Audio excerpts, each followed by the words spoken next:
आम्हाला उत्तमरावनं बोलवून घेतलं बर. आणि बोलवून घेतल्यावर मार्कडवाडीचं मतदान एवढं कसं वायपट गेलं, वाया कामन गेलं. हा, मला कवाच मार्कडवाडी सोडित नाही. हा. तर मशीनचा दोष आहे बरं का. इतकं पळाला पैसे भरण्यापासून मला सगळं माहित आहे लागा. हो तुम्ही होता की आपण होतोच तर. हो गाठ म्हणून एवढं इलेक्शन झालं मी आलो का तुमच्याकडं. नाहीतर ही बरं का मी इतके काम केलं उत्तमरावचं की गावात कुणीच केलं नाही एवढं मी काम केलं. निवडणूक झाली या. हो झाली बरं का. गावात उद्या इलेक्शन घ्यायचं ठरलंय, फिक्स झालंय. म्हणजे मंगळवारी इलेक्शनच आहे.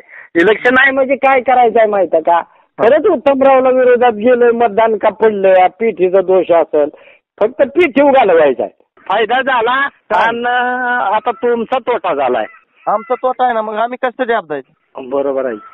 मी सांगतोय म्हणून एवढी बरं आपदा. बरं त्याच्यातनं काय निष्पन्न होणार नाही, फक्त मत येऊन करायचं आहे. ऐका की मत कशासाठी करायचं मतदान. आम्ही सांगतोय म्हणून. महाराष्ट्रासह सोलापूर जिल्हा आणि माळशिरस तालुक्यातील महत्त्वाच्या आणि ताज्या बातम्या पाहण्यासाठी भूमिपुत्र न्यूज चॅनलला यूट्यूबवर सबस्क्राईब करा आणि बेल आयकॉन प्रेस करा.